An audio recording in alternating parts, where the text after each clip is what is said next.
This is Phil Stamper, the president of wrestling, and you're watching the 3 Count Podcast. And always remember to trust in Phil.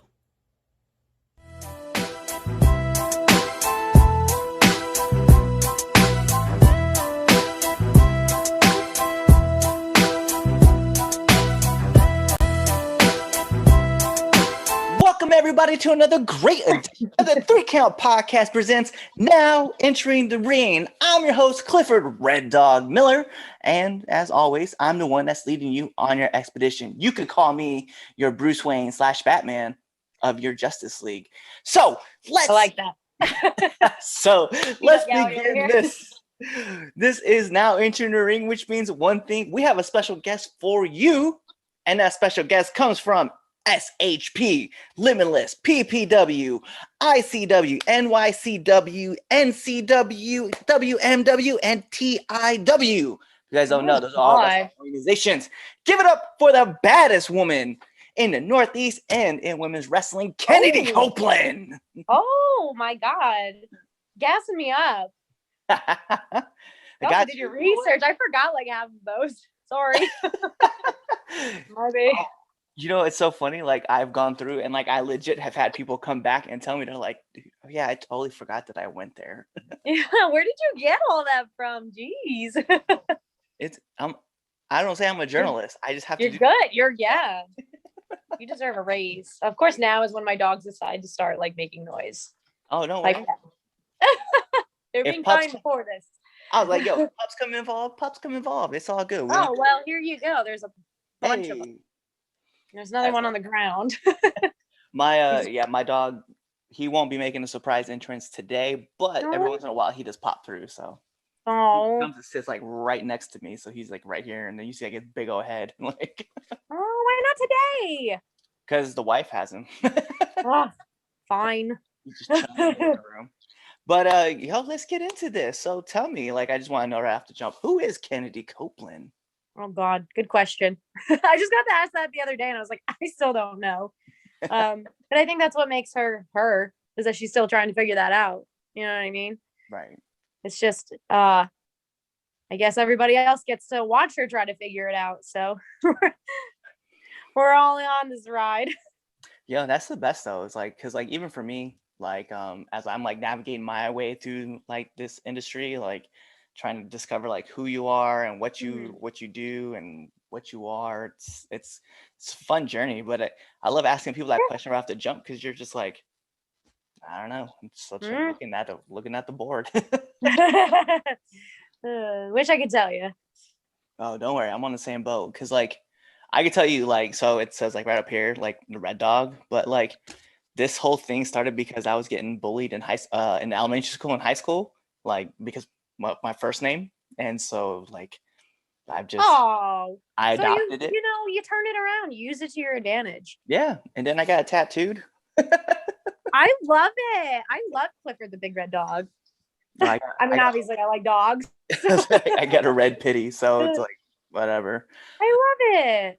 But yeah, and then like this whole name has been through so much. Like people who knew me from like back in high school, they're like, dude, like I remember when you like used to do music and poetry, and now you're a wrestler. Like, yay! Yeah, man of many trades. Trying to be. Really, this is it. Like this is the world for me. Yeah, I think so. Yeah, I'm just curious though. Like, how did you find your way into the business?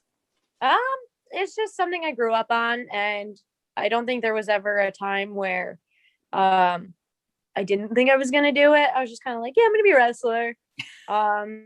Unfortunately, it wasn't, it's easier said than done. But I guess I was kind of fortunate, but also like unfortunate that there was and I guess I'm going to use the term loosely, there was a training facility near me, or a wrestling school. So I went there. In hindsight, it wasn't the best, but I think it's kind of, it's made me what I am today and all those other cliches. So it's no longer around. It has since gone under. So I kind of like to refer to myself as like a nomad, because I'd have to go to like different places and whatnot. And this was years ago. So I'm like still trying to find my place in it. So when you ask like, how did you find your way? Again, I don't know. I have no answers for you. That's awesome though, because that's the best though. It's like you know, a lot of NFL players, like they're the best NFL players were journeymen. Like they started off like, you know, there's a perfect example like and it's funny because like you were interviewed by Justin Del Rio, who's like a friend of our show, and he's a huge Broncos fan, and he could tell you too. Like there's a dude who just got released by the Broncos like yesterday. His name was Philip Lindsay, and he started off in the Broncos like Future Stars program, which was like he was like 8 years old, and he ended up becoming a Pro Bowler for the Broncos, but he didn't even get drafted. He just like walked on the team and like made it. What? Yeah, so that's what I'm saying. Like journeymen are like the best. Journey women, journey people are the best. They know how to do whatever. They just learn all traits, so it's awesome to watch. Yeah, I've just been kind of learning as I go, you know, making a lot of mistakes along the way, but that's okay. It's You important. learn from this. Oh no, that's important. Trust me. Being a guy that was in the military, and my friends are all in the military, like I'll tell you straight up. I have a friend. He has one of the highest positions in the warrant officers in the Army, and he told me all the time. He's like, "Yo, the best way I got to this position was by making mistakes." And I'm always I like learning from other people. So I ask questions and I find out like what they did to avoid a pitfall, and I'm like, all right, no. Yeah, right. Tell me what not to do. Yeah. That's crazy. Yo, so tell me about like while you're in a match, like what's been like one of the worst bumps you've ever taken? Oh my God. Probably power bombs, because sometimes you don't feel a thing. And I think it depends on like if they sit out with it or not. So then like the weight is equally distributed. But obviously I'm not a big person, so I find myself taking power bombs a lot. And more often than not, they knock the wind out of me. They, oh God, I just getting tingles just thinking about it. So probably power bombs. I mean, one of my first major bumps was power bomb by a 300-pound dude. One of my most recent matches, there was a power bomb, and I was, that's all I can say about it. I've had Nyla Rose actually powerbomb me once, and that was a doozy. So yeah, I would go with that one. Really, Yeah, you think it would be like a bump on on tax or something, but no. I was gonna say like Nyla. So I love watching Nyla's matches, and her powerbomb does look vicious. I can confirm. Oh my. I think I kind of offended her because I'm not a big person, but I also weigh a lot more than people think. There was like, yeah, you're like 90 pounds, right? Like I'm actually like almost 130. And so I was like, I just wanted to let you know that, so that way like you're not like caught off guard when I'm heavier than. And she's like, I got you. She got me all right. I was like, okay, noted. Talk about my strength. I know. My God. Ooh, I was like, message received. So then, from taking a Nyla power bomb, like what's been like the hardest you've ever been hit? I honestly think it was when I was kind of still new to training. We were playing, not playing. Yeah, we were playing around. We were doing, I think, Bull in the Ring or whatever. So it's like you're in the ring, you're taking moves from whoever, and like then you kind of like switch out and whatnot. So I was in the ring, I was on the mat, and one of my training partners was like, "Hey, take an elbow drop." So I was like, "All right." So I turned my head the way I thought I was supposed to, but turns out he throws. I don't even know right now. So he throws like a left-handed. Well, I don't know. So basically, I wasn't expecting which way he was gonna go, and he landed right on my lip and it busted it open. That was the only time I've ever gotten stitches. It was 8 stitches. So I went to urgent care, and they looked at me and they're like, "Ooh, we think you're gonna need a plastic." I'm like, "What the hell is that?" And they're like, "A plastic surgeon." I'm like, "What the?" They're like, "Well, we don't want to mess up your face." I'm like, I mean, like, what worse can you do? So then I had to go to the actual hospital, and they're like, no, we got this. And of course, it was like a doctor and like an intern. This whole thing had to be like a huge spectacle. I'm like, can we just close this up, please? So they look at me and they're just like, huh. And that's not what you want to hear them say. And they're like, it's like, I guess it just split instead of just like right down the middle. It split in like 4 different directions. So then they had to like kind of crisscross. I don't fucking know. Bye, be yuckers. But yeah, that was probably the hardest hit I've ever taken because it busted me open.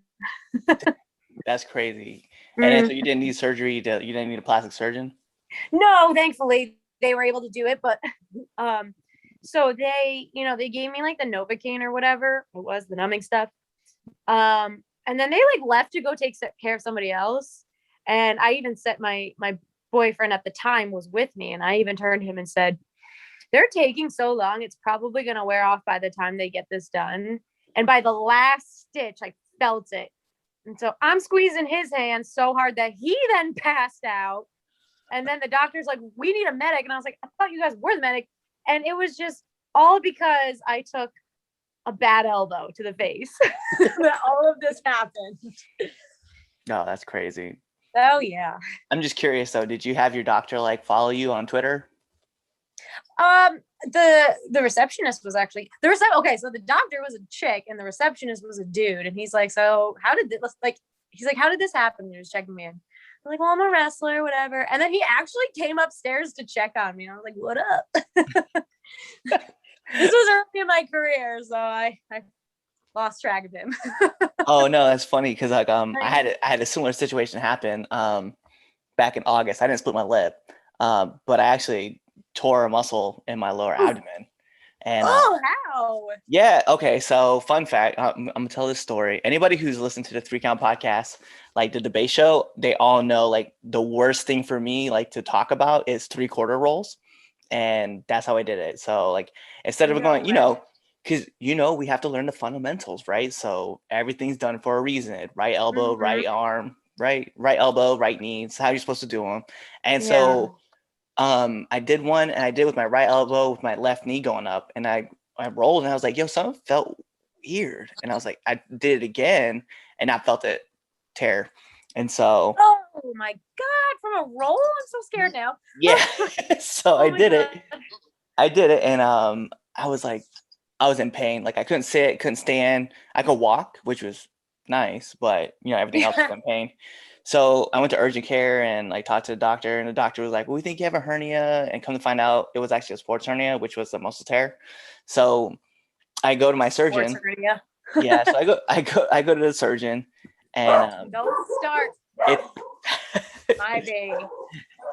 And then it's funny because like you talked about like an intern, right? And so the guy comes in, the physician assistant came in and was like, hey, so what happened? And legitimately, like how I told you, sorry, right? I did a 3/4 roll and I felt some tear in my abdomen. So the guy just kind of looked at me. He's like, what do you do? I was like, well, I was on a mat rolling with some friends. This is just how I said it. And so like, mind you, like where I'm sitting right now to where the door is, right? That's how far the doctor's office is. So my door was cracked open and I heard him, and he was like, I don't know. He said he was rolling and with some friends, and then like something tore. Like that's how he told him. So I was like in the surgeon, and so when the surgeon came in, he's like, "Hey, Mr. Miller, what happened?" And I told him the story. He's like, "What do you do again?" I was like, "I'm a wrestler." He's like WWE? He was like, "Yeah." I was like, "Hold on a second," and I looked at the physician. I was like, "You suck at telling stories." Oh my god!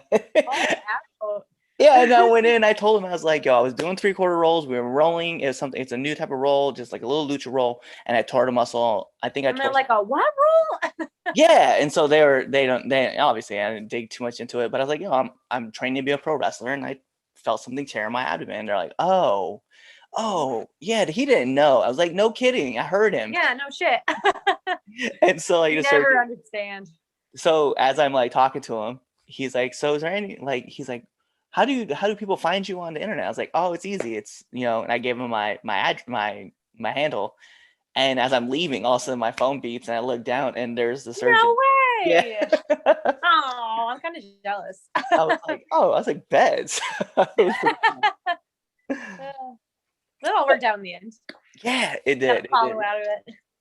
So I'm curious, right? Because this is something that I love to do too, right? Is after your match, right? After everything is done and your match is done, what's that post match meal that you have to have? Oh God. Usually it's either like McDonald's or Taco Bell. Yeah. It probably shouldn't be, but whatever. That's What do exactly I what my it is for fingers me. for? Is that $5 box, right? I get the quesadilla, man. Oh, word. Oh, okay. Right. Every time I pull in, I'm just like, they're like, "Can I help you?" I was like, "Yeah, can I get a $5 box?" I'll have to try that next time. And now that you can make your own $5 boxes, come on, man! Like, there's no way I'm like, yo, let me get a gordita and a quesadilla, and I have to try the gordita. Oh my word! This is the best, man. All right, now I'm hungry. I just had pizza. Yeah, you can see I'm very healthy. To be fair, my wife made corned beef. Obviously, because it's after St. Patrick's Day, we had corned beef and cabbage today. So yesterday I did tortellini.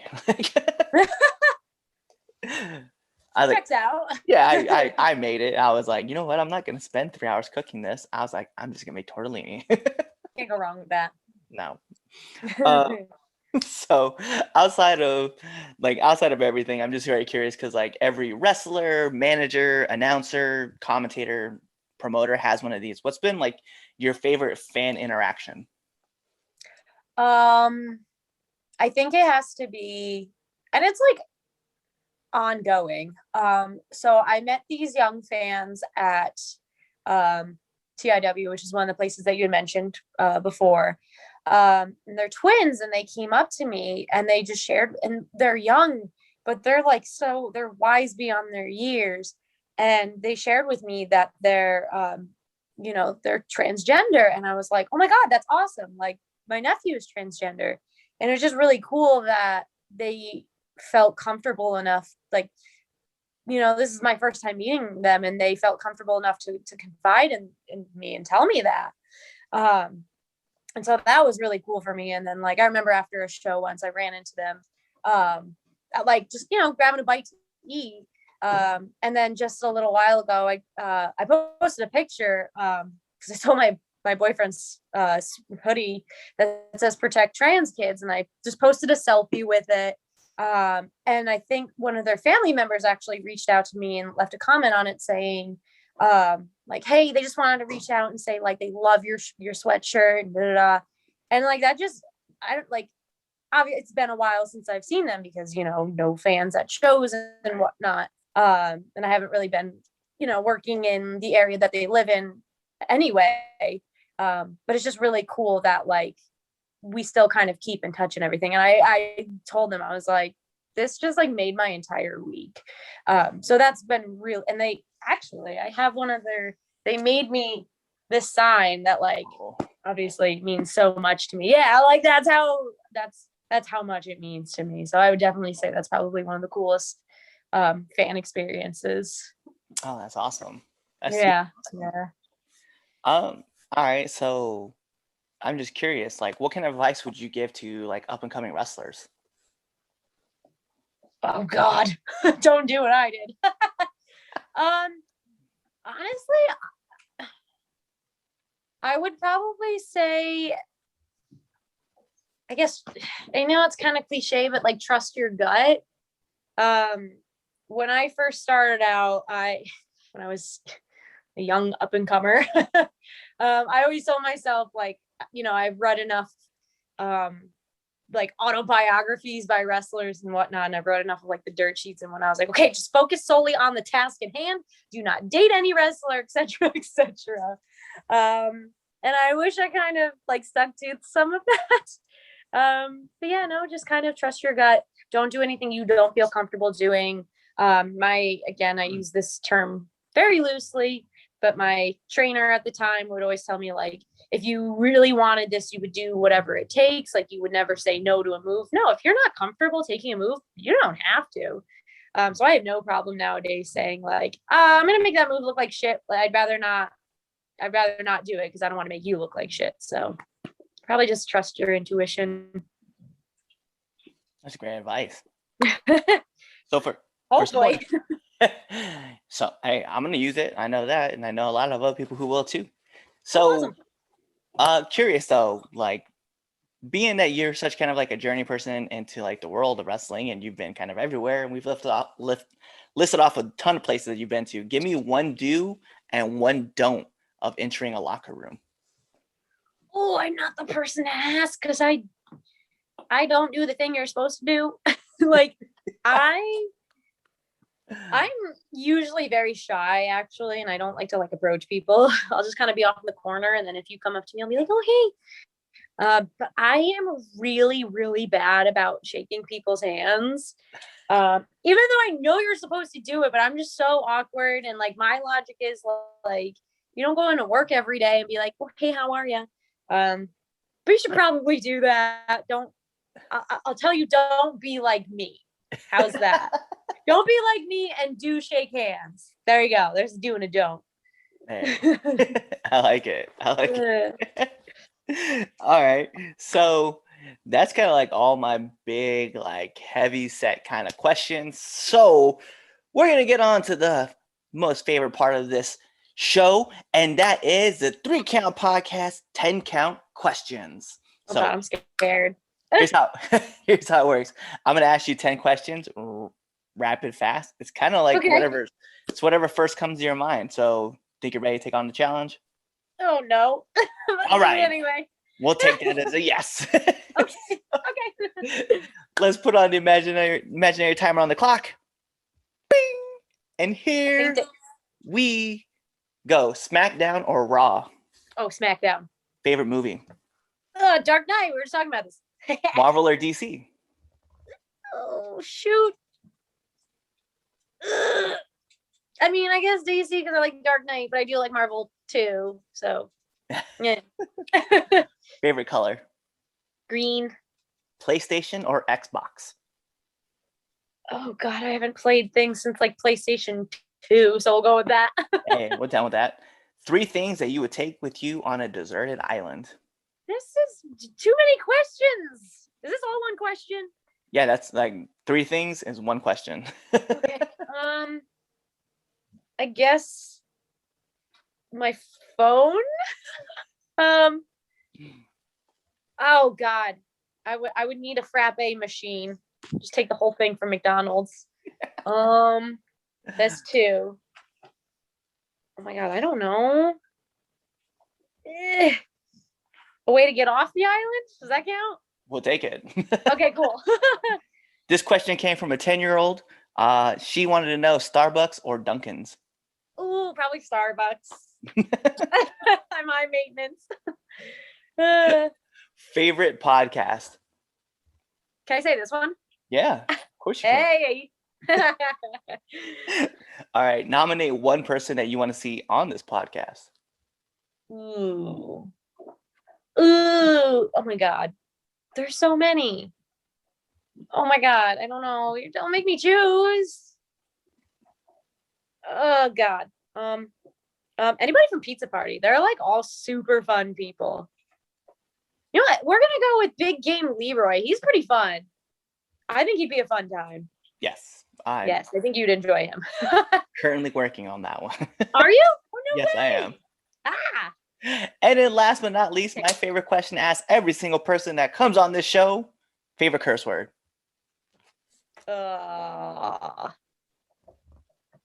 Probably fuck.